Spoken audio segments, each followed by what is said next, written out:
Hey buddies, it's Dylan from the Buddy Force here, and today we've got a deck profile for you guys. Now here's the thing, I've actually been playing this deck for a long time, probably about 4 months, maybe 5 months or so. I actually won my invite. I got second place at one of the Battle of Chaos regionals with this deck, and I've just been sitting off on the deck profile for a while just to make sure I really have the list right. And I'm going to show you guys, this is the exact list that I played at the regionals, so it got second place, but since that happened a while ago, I didn't put it in the title. This is Kaiju Numeron OTK. This deck will win you a game in 5 minutes if you play it right and if you get the cards you need, but we'll get into that. The deck is relatively budget for the most part. There are some expensive cards, but at the end of the video I will be talking about some of the changes I would make to the deck as well as some budget alternatives. But with that being said, let's get right into the video. First off, we're playing 3 Numeron Wall. So what Numeron Wall does is if you control no cards, you can send this card from your hand or field to the grave and activate a Numeron network directly from hand or deck. That's really good because this gets you your Numeron network, which is at the heart of the OTK, and it can't be ashed. It can be called by the grave and stuff like that, but it not being ashable is actually really good. It's also got a second effect where when you take battle damage, you can special summon this card from your hand, and if you do, end the battle phase. So it's sort of like a worse battle fader, because it's only after you take damage. But yeah, you run 3 of this card. It's really good. Next, for the Kaijus, we run 3 Jizukiru. We run the 3 Jizukiru because they are machines, and that's going to be important later. And then we run 3 Godarla. In theory, the Godarla can be any of the other Kaijus that's less attack than the Jizukiru. The reason that I pick Godarla is because it's a wind. So if I'm playing against Floowandereeze and they barrier statue me, I can Kaiju them with Godarla. Next, we play 3 Honest. Pretty self-explanatory. When we get to the actual Numeron cards in the extra deck, they're all light types, and so is Jizukiru. So Honest really helps with getting that extra attack in. Next, we've got Vic Viper T301. We play 3 copies of him for the last of our monsters. The way that this card works is when an attack is declared involving your face-up monster and an opponent's monster, special summon this card from the hand or grave, banish it when it leaves the field. Then it's got the effect that other light machine monsters you control gain 1200, and the Numerons are light machine, and so is Jizukiru. So that's it for the monsters. Moving on to the spells, we've got 3 Numeron Network. This is sort of like a Verte Anaconda for a Numeron, where during your main phase, you send a Numeron normal spell card that meets its activation conditions from your deck to the graveyard. That's cost. So once again, this is a card that can't be ashed. And then it also has the effect that Numeron Xyz monsters you control can activate their effects without detaching materials, and that's actually really important for the Numeron cards. Next, we play the 2 Numeron Calling. This is the card that you're going to send off of Network. It reads, if Numeron Network is in your field zone and you control no monsters, special summon up to 4 Numeron Gate Xyz monsters with different names from your extra deck, but banish them during the end phase. And then you can only normal or special summon 1 more time for the rest of the turn. So, like Numeron Network said, you have to meet the conditions, which is basically you need to have Network on the field and control no monsters. And then once you have that, you can use Network effects and Calling will summon out 4 of your Numerons. Next, we're also running 3 Mystic Mine. Just because sometimes you don't get the cards that you need, Mystic Mine can help you stall until you can see your network, or you can just see any of the pieces you need to win.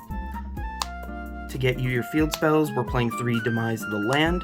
This is really good if your opponent stops your OTK. You can set a Demise the Land, your opponent will special summon a monster, and then you can Demise the Land for Mystic Mine and stall for time. Not stall for time, stall until you get the network. Then we're just running the 1 Terraform. On to the next spells, we're running 3 Interrupted Kaiju Slumber.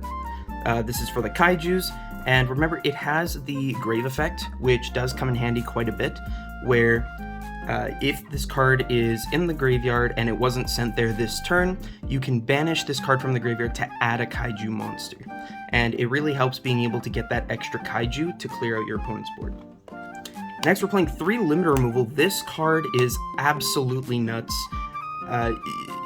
Being able to double Jizukiru's attack, being able to double the Numerons attack, very easy way to go for game. You can OTK without limiter removal, but limiter removal makes it so much easier. Next, we're running 3 Forbidden Droplet, just because sometimes it is hard to out your opponent's board. You are going second, so sometimes your opponent may have a board that's a little bit harder to break, and most of the times you have cards in your hand that you can discard. In reality, all you need is a network to really OTK, and maybe a limiter removal or a Kaiju. So Forbidden Droplet is good, being able to send cards that you don't need. Obviously, not everybody can afford Droplet, but we will be talking about budget alternatives later. Then for the last of the spells, we're running 2 Lightning Storm and a Harpy's Feather Duster. Once again, I know everybody can't afford Lightning Storm, so we're going to be talking about budget alternatives for that after as well. And Harpy's Feather Duster, I would say that it's pretty accessible now. It got reprinted in the structure deck. It's got a lot of printings, including the Maximum Gold one. Be sure to pick up a copy if you don't already have it, not just for this deck, but Harpy's Feather Duster is a good card in general. And then for the last card of the deck, we have 1 Metaverse. Okay, on to the extra deck. We're running 2 of each of the numbers, playing 2 number 1, 2 number 2, 2 number 3, and 2 number 4. So the way that these guys work is all of them have the exact same effect, where they cannot be destroyed by battle, and then at the end of the damage step, if this card battled an opponent's monster, you can detach a material from this card and double the attack of all Numeron monsters you currently control until the end phase.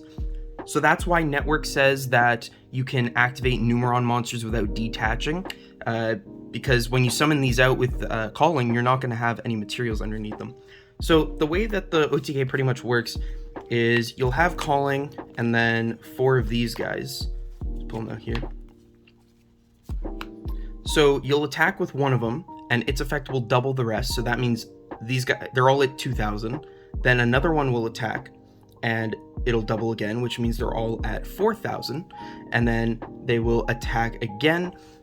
Then it'll all be at 8,000. So your last guy will be attacking with 8,000. Pretty much the rule of thumb. I've seen a lot of people. I've let a lot of friends play this deck, and the one thing they always get stuck up on is doing the math to see if they have game.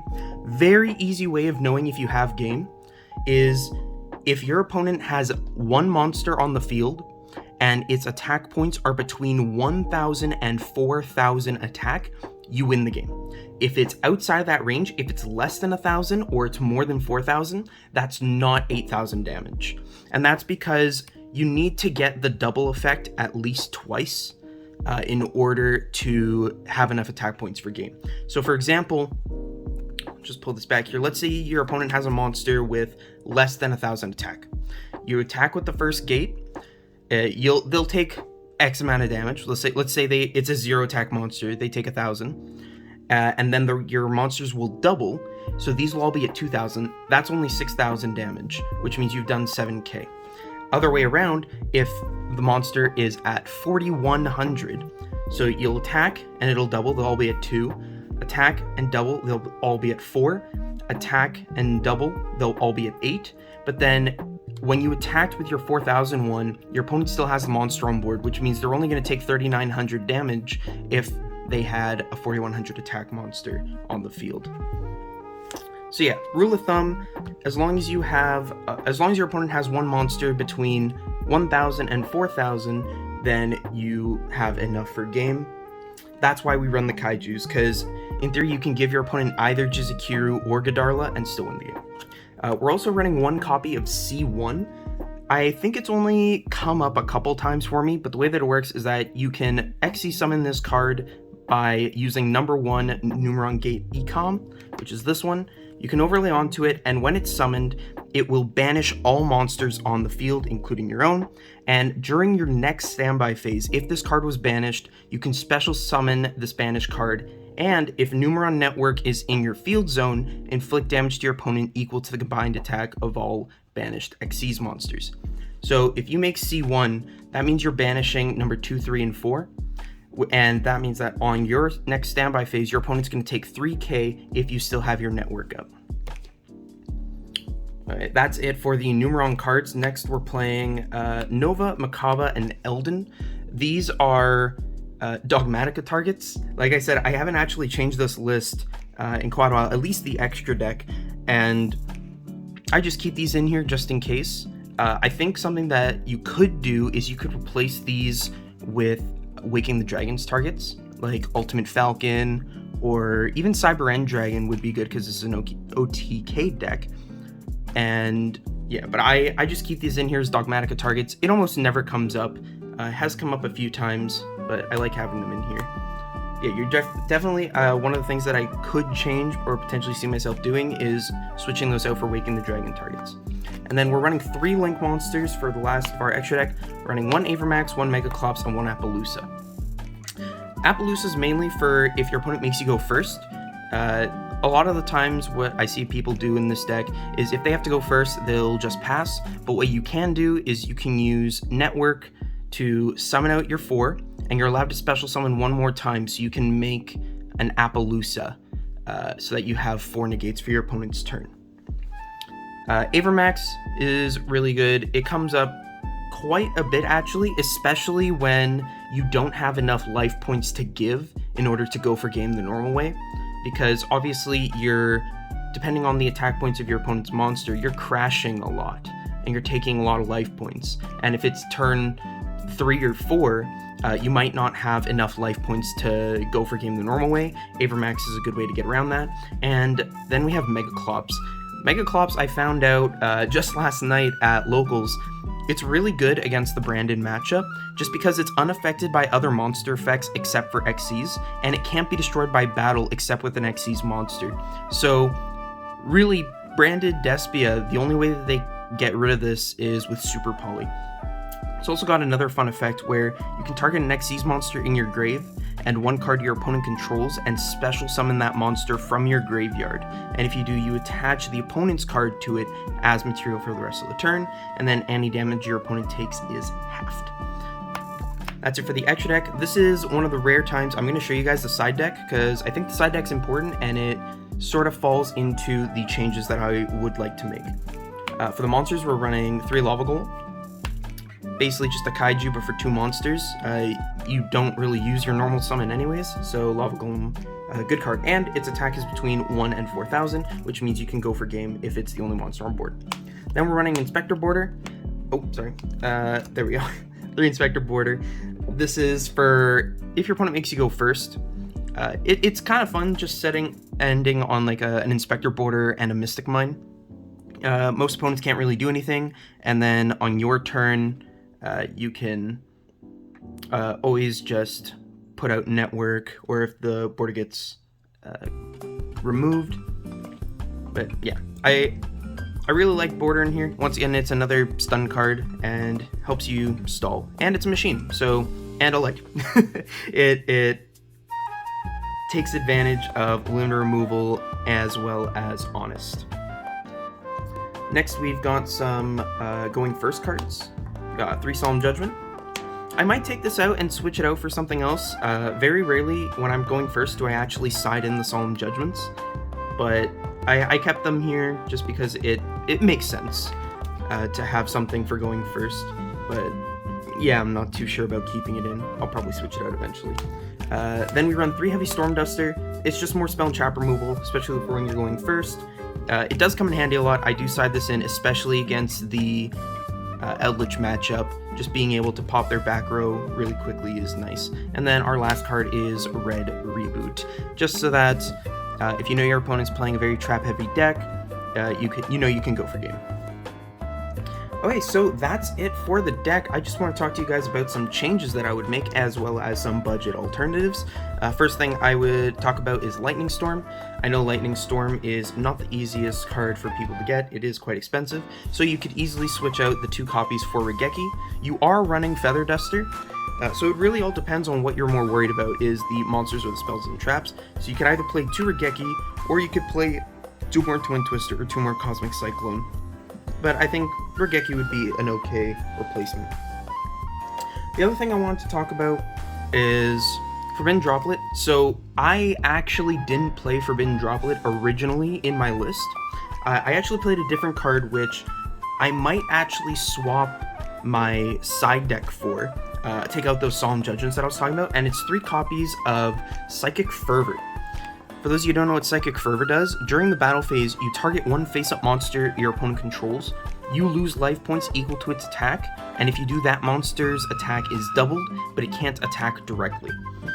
I originally played this in my list instead of Droplet, just to get all the gas that I needed. Psychic Fervor is really good. You just need to make sure that you're activating it at the last step of the chain, because obviously if you're using Psychic Fervor as well as Limit Removal or Honest, if you activate Psychic Fervor first, you're going to be paying a lot more life points. Whereas if you activate it last, you're going to be playing the minimum amount of life points. I guess as an example, say we have number 1. If we number 1 activate Limit Removal and Psychic Fervor, if we activate Psychic Fervor first, Chainlink 1, and then Limit Removal, Chainlink 2, Limit Removal is going to double ECAM to 2,000, and then Psychic Fervor is going to make you pay 2,000 and then double it to 4. Whereas if you do it the other way, Limit Removal, Chainlink 1, Psychic Fervor, Chainlink 2, you're only going to be paying 1,000, double it to 2, later Removal, double it to 4. So if you do play this card, this card's super cheap. It's common from Rising Rampage. I paid $0.25 for each of them. And yeah, just remember to do your chain links properly with this. That's one of the big things when it comes to this deck. You need to keep in mind your attack modifications, and I'll show a good example of that once I'm done talking about some of the changes. The only real change I have is I might swap something in my main and something in my side. Just because of the meta now, I would probably main the Lava Golems, and I would either side or completely get rid of the Vic Vipers. I think the Vic Vipers are pretty good, especially for walling up if the OTK doesn't go your way, but I think I might just put the Lava Golems in instead for now, just because a lot more boards are ending on more than one monster, really, and sometimes Kaiju Slumber just isn't enough to clear their board. Okay, I just want to talk about a couple things. Some things that came up last night specifically that I think would be handy for you guys. So, a good interaction would be something like this. If you have a Kaiju or something on the field, this could be a Numeron, doesn't matter. Limit Removal and Honest. Sorry, I'm trying to get all the cards in here. So if you have Limit Removal and Honest, it's very important on how you properly chain link in order to win. So last night, what ended up happening was I slumbered my opponent, and it was Jizikyu versus Godarla, and I had Limit Removal and Honest in hand. Now, here's the thing. If you chain this the wrong way, you don't win the game. If you chain it the right way, you do win the game. The wrong way would be to chain Honest and then activate Limit Removal, because Limit Removal will double Jizikyu to 66, and then it will give it 27, bringing it to, I believe that's 9k? No, 66 and 27, that's 9,300, I believe. My math could be wrong. But if you do it the other way, this is how you very easily go for game. Where if your Jizikyu attacks and you activate Limit Removal, chain the Honest, what happens is the Honest will give the Jizikyu 2700, making it 6k, and then Limit Removal will double that 6k to 12k, 12k into 2700, and that's much more than game. That came up last night. Just make sure you do your chain links properly. If you have just one monster, if you have the Godarla versus Jizikyu interaction, either double Limit Removal or Limit Removal and an Honest is enough for game. Same thing with Psychic Fervor, if you have enough life points and if you end up playing that. But yeah, that is it for the deck profile. I'm sorry this took a bit longer than I thought it was going to. I just really wanted to get all the information in there, let you guys know my changes. I absolutely love this deck. It's definitely one of the decks that I always go back to. I'll play different decks. For a while, I did the structure deck video, and afterwards, I just went back to Numerons. Just it's so fun, and it literally takes games in minutes. My round 1 at locals yesterday was about 10 minutes for both game 1 and 2, and that was when my opponent made me go first. So yeah, if you guys just want a fun deck, you don't really have to think about it too much once you get all the math figured out. And that's pretty much it. Hope you guys enjoyed. Make sure if you like this, please like, comment, and subscribe. Thank you to our sponsors, Fusion Gaming. I got most of these cards from Fusion, stuff I just had in my collection. I definitely got these from them. I bought the Hidden Arsenal boxes and got 3 DT Lava Golems, which I think look absolutely sick. Anyways, hope you stay happy, stay healthy, and I'll see you next time.